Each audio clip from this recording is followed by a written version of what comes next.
All right, today I wanted to talk about Your Honor, the TV show that is starring Bryan Cranston, everyone's favorite chemistry teacher and drug dealer and everything like that. So what pulled me into the show is there's a scene when you're on Netflix and you hover over the show and you have your mouse over it, it starts to play a particular scene. And usually this is the best scene, or it's something engineered or created, if you will, designed to make you want to watch the show. And they have a scene like that, and it works. So I'm going to go into that scene. So the scene begins with them in a courtroom. So, of course, Bryan Cranston is playing the honor, a.k.a. the judge, Mr. Michael. He is here. We have a gentleman here. We'll call him Mustache Cop. This is let's see. That's his mustache. And then over here, we will have our poor defendant, who is this lady. She had some sort of afro hair, I think. Yeah, it's kind of goofy like that. And the poor public defender from there. So the courtroom scene begins with the judge listening to the testimony from the cop here, who says that she hid drugs. And she hid it inside herself, and it looked like it was... she had experience doing it, so this was not the first time doing it. And so the judge gets up and he starts walking around. He's like, "This is your testimony, correct? That you swore that it is the truth." And he goes, "Yep, that's 100% the truth." And he's like, "Interesting, very, very convincing." And then he starts pointing out and saying that there turns out there's 3 kids, actually 4 kids, in the back, and they're here, and they are. Also, and one thing to note, actually, that this guy is white. She is black. Her kids are also black. And he starts talking to them. He starts talking to the oldest kid and starts asking them, "What did you eat today? Do you guys have to eat?" And he goes, "We had some pickle juice." So they are destitute, poor. And obviously with the implication here is that with their mother gone or in arrest or something, they can't post bail or do anything like that. So they are having trouble eating from there. And you do get to see in the actual show, if you watch it, you do actually get to see their house and their neighborhood and everything like that, and it's pretty destitute. Like, they are in a rough area with a rough family. It's just rough all around. So all right, so this is kind of the background from here, and he starts asking them, "So Eugene, what is going on?" So he talks about, we had the pickle juice, father, no father, where it's almost, he asks him, and it's almost cruel to some degree, because it's like, we understand there's no one for these kids. There's absolutely no one in their life that's going to help them out. So, and he starts going through and he asks and he goes, and with the understanding that if this lady is guilty, she will go to jail for a minimum of 5 years from there. And she looks very sad. We don't know yet why either. Well, we know why, but we don't know if it's because she got caught or if because she did it. Anything like that. And so he turns and asks the cop again and says, "This is your testimony and you're sticking with it." And the cop goes, "Yes, this is the truth, 100%. He's putting his 100%, 10 out of 10 doctors from there. So he's going from there.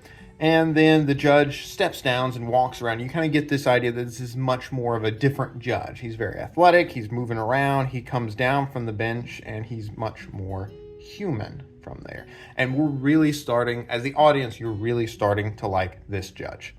Because he's human. He does things. He's interesting. He does things different. And so then he goes, "You know what? Actually," the judge begins to talk about this. He's like, "I'm actually training for a marathon, which means I like to go running, and I like to run up and down stairs, which means I often go down the area of Flood Street and the lower 9th, which is actually very, very close to this house."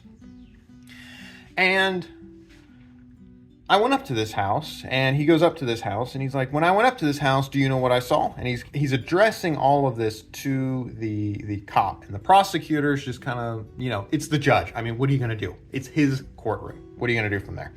And he goes, I went up to this house, and they have what's called a shotgun house. He's like, do you know what a shotgun house is? And he's like, no. Yeah, there we go. I thought I misspelled it, but I did. All right.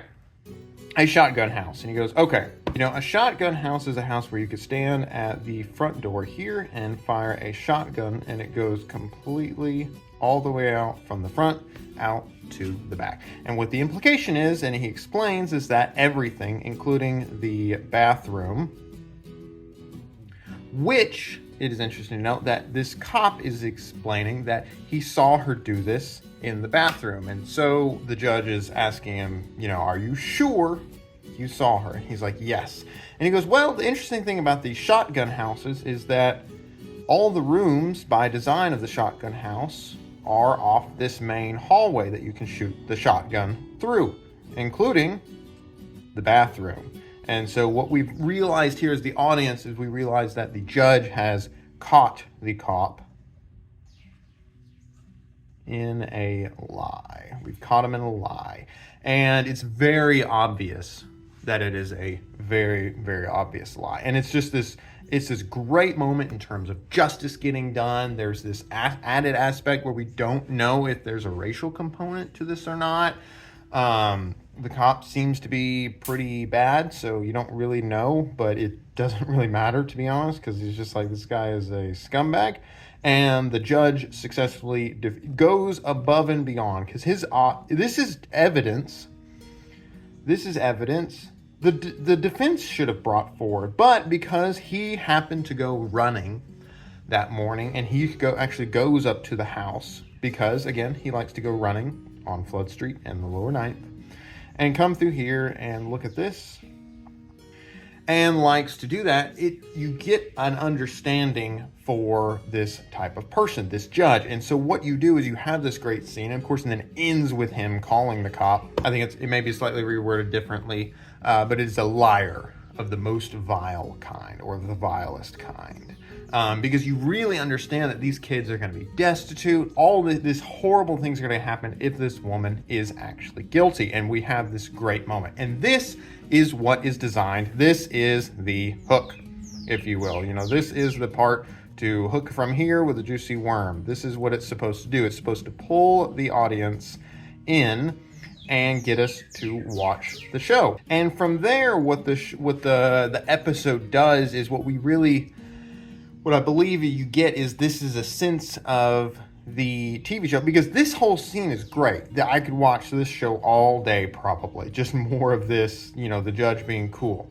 But what it is this is designed to pull you into the show, because what the show is actually about is you have the kind of three storylines. You have the judge, and he's going around his morning run. And you have then this young kid.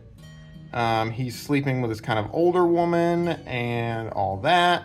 And then you have this other rando family.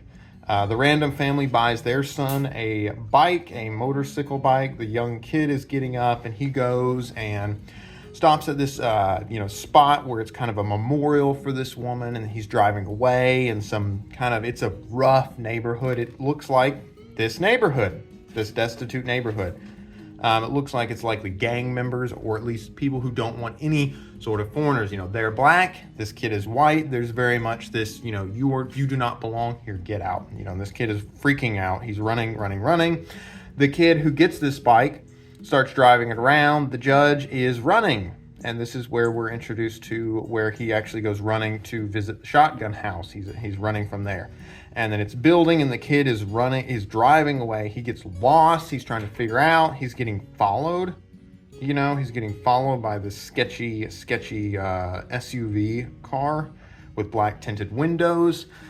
We don't really know what's going on with that.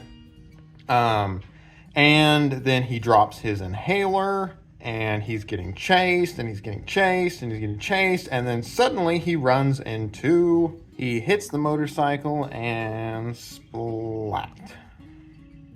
I mean, it's pretty bloody. Blood is everywhere. It is really bad. The kid is dead. The kid on the motorcycle is dead. And from here, what we get is essentially a sequence of what is to come, and what this type of show is going after is it's not really talking about this courtroom aspect. What it is this dynamic of everything that starts off, it starts off neutral, and it gets to bad, and then it gets to worse, and then it gets to only worse. And this is the type of show that this is going for. It's trying to create this anxiety from here where everything starts to get worse. This is kind of the thing. And here's the problem with this is that this kid, I don't like him. I don't care for him. I don't care for him at all, which is a problem for your show because you're having bad stuff happen to a kid. You're wanting to make it understandable, not his fault. He didn't mean to do it. It's understandable. He panicked. This whole idea, but I don't care about him, then I'm not going to care what happens to him, which is what you'll see what happens, how they get over this. As it turns out, this kid is blood everywhere. The kid calls the cop, calls the ambulance, and then panics and leaves. So he is out, and he goes home to his house. He's cleaning the blood off. Cops are seeing him. It's just this really, really, really slow anxiety that they're working off of because the kid, it doesn't cut any to, he's at the house, he's hiding the blood. It's just very, very slowly. We're slowly, he's driving along. There's cops. The cops see him. The red light takes forever, and the cops are looking at him, and he's got like blood running down the side of his face, and he's trying to like play it cool because the cops are looking from the other side, and he's trying to be cool, but he's trying to not to panic. From there, and you have all this aspect with his anxiety, and the kid goes home, and it turns out that he is the son of the judge. And this is where the main dynamic and the drama comes from, is that the judge, we like the judge. And this is really the only thing the show has to get the audience to this point, because what they're trying to do is get the audience to the point where everything goes wrong and someone's dead, and try and understand it. And then the judge realizes we need to make this right. We're going to go explain it. It was an accident. It's there's accidental killings happen all the time, unfortunately, but it doesn't make it murder. And they go into the courtroom. They're going to make it right. They're going to do all this stuff. And then they figure out that the kid is Jimmy Baxter's kid, who is a mobster. And then the judge has to make a decision. Michael is the name of the judge. The judge has to make a decision of what to do. And he decides to protect his kid. He decides to lie. He decides to lie. We're going to hide. We're going to cover this up. And we're going to get out of this. I'm going to protect my son from there, which is a valiant decision. But just to give you an idea of what kind of show this is this is not this part anymore. We're not the cool courtroom scene where the judge gets the bad guy and all that stuff. What we are is this whole thing getting bad to worse. Everything begins going wrong. And what it does is it creates this anxiety, which keeps getting worse and worse and worse and worse. And so what the audience is going to try to do to relieve this tension or anxiety is they need to see how it ends. And that's the goal of this show. And this is something where I didn't really care for it.